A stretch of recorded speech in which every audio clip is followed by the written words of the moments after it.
ಸರಿ ಗಮ ಮಮ ಗರಿ ಗಮ ಪದನಿ ಸರಿ ಧನಿ ಧನಿ ಧ ಸರಿ ಧನಿ ಸರಿ ಗರಿ ಸನಿ ರೆ ಸನಿ ಧನಿ ಸರಿ ಧ ಮಮ ಗರಿ ಧನಿ ರೆ ಸರಿ ತೋಂ ಧನ ಧನಿ ದೀಂ ತೋಂ ಧನ ದೀಂ ತೋಂ ಧನ ದೀಂ. ಎಷ್ಟು ದೀಪ ಹಚ್ಚಿದರೆ ಏನು ಫಲ ತಿಳಿದುಕೊಳ್ಳೋಣ. ನೀವು ಕೇಳಕ್ಕೆ ರೆಡಿಯಾಗಿದ್ದೀರಾ? ಸೊ ಸ್ಕಿಪ್ ಮಾಡದೆ ಕೇಳಿ, ಓಕೆನಾ? ಎಷ್ಟು ದೀಪ ಹಚ್ಚಿದರೆ ಏನು ಫಲ ಸಿಗತ್ತೆ, ಓಕೆನಾ? ಒಂದು ದೀಪ ಹಚ್ಚಬಾರದು.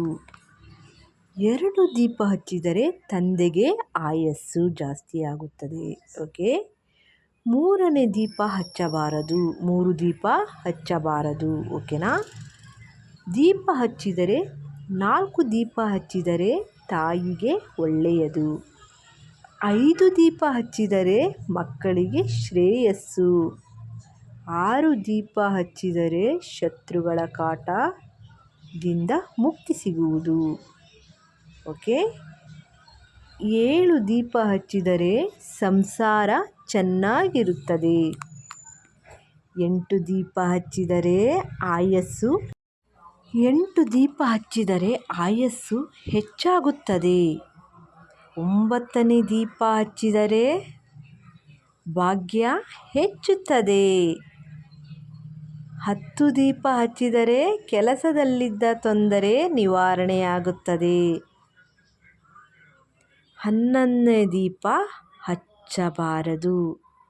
11 ದೀಪ ಯಾವತ್ತೂ ಕೂಡ ಹಚ್ಚಬಾರ್ದು. 12 ದೀಪ ಹಚ್ಚಿದರೆ ಸಾಲ ನಿವಾರಣೆಯಾಗುತ್ತಾ ಬರುತ್ತದೆ. ನೀವೇನಾದರೂ ಸಾಲ ಮಾಡಿದರೆ ಅದು ಕಡಿಮೆಯಾಗುತ್ತಾ ಬರುತ್ತದೆ, ಓಕೆ?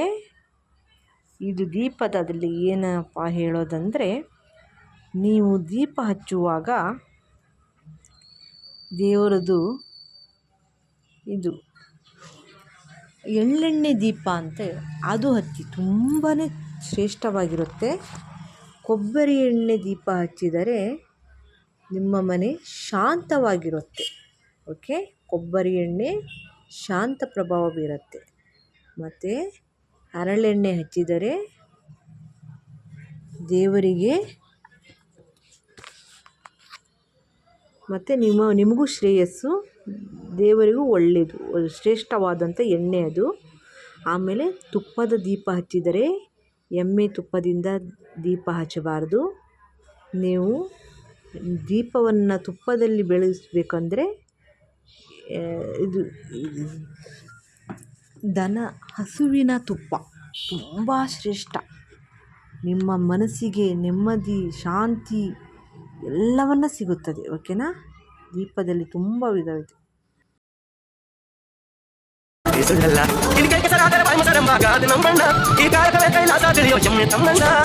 ಈ